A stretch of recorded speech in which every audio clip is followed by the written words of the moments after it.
Hello and welcome back to Tradie Business School, the podcast where we have real conversations about how you can run your trade or general contracting business more easily, enjoyably and profitably. Hi, I'm Miranda. It's great to have you back to join me.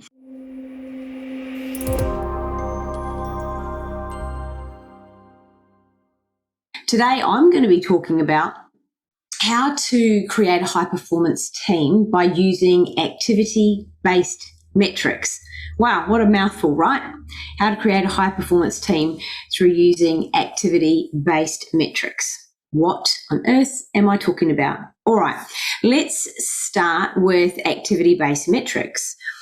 So an activity-based metric is something that is an activity that can be done, undertaken by a team member that leads toward an outcome. So the flip side of that is an outcome-based metric or thing that you're measuring. Essentially, a metric is something that you measure and you come up with a number as you measure it. So we can have activity-based or outcome-based.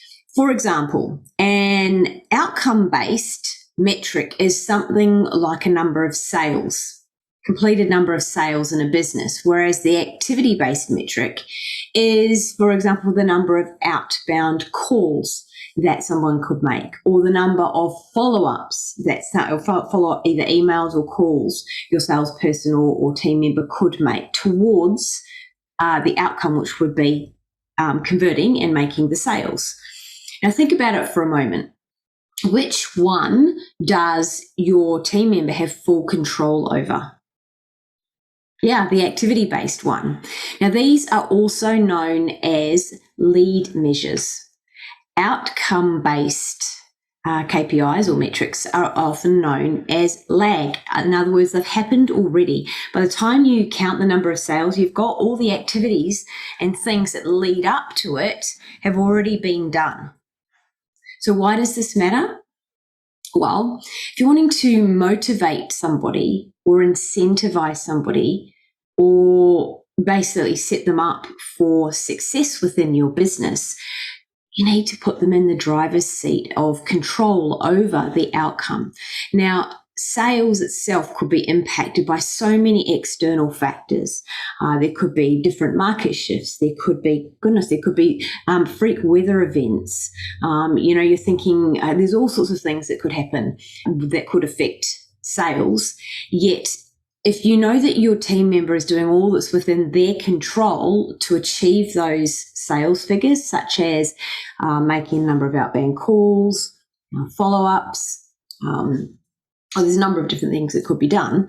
If you know they're doing all of those things, all of the things that would lead to the conversion and success, and the number of them that are required to meet certain sales figures, then you know that they are performing very well. Now, those sales may or may not convert because of the external factors, but as long as you know that your team member is doing all that they can within their control, then you know you're setting them up for success. Who doesn't want to be set up for success? I suppose, as you're listening to this, would you like to be set up to fail, or set up with a challenge that is so difficult? There's things outside your control and then have your performance measured on it? Probably not.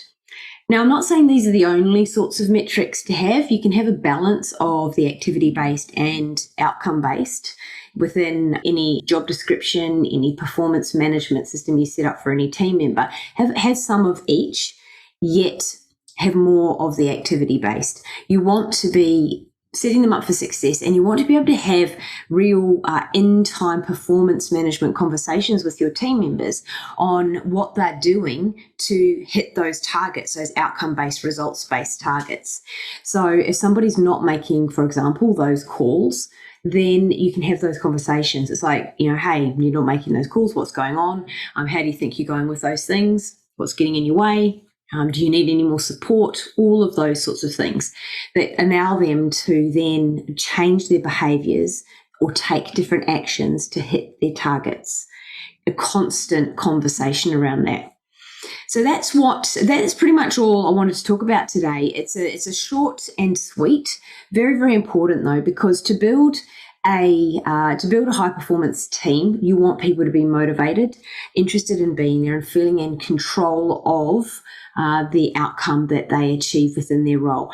And you need to be checking in with them regularly. So this is not a surprise at the end of 6 months or 3 months. Let's just look down at whether you hit your sales targets. It is around talking to them frequently, making sure that they are supported and given feedback on those activities that they are doing, so that you're always driving your business towards those overall goals that you have.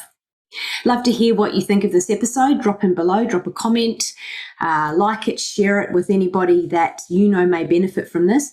I know moving into the 2022 year, it's going to be more and more important to motivate and incentivize our staff, as it becomes hard. It's been hard for a while to find and hold on to great staff. And so making sure that you're managing the performance of them and keeping your finger on the pulse of how they are going, it matters now more than ever. So I'll leave it there for now. Thank you so much for tuning in, and I'll catch you on the next episode. Bye for now.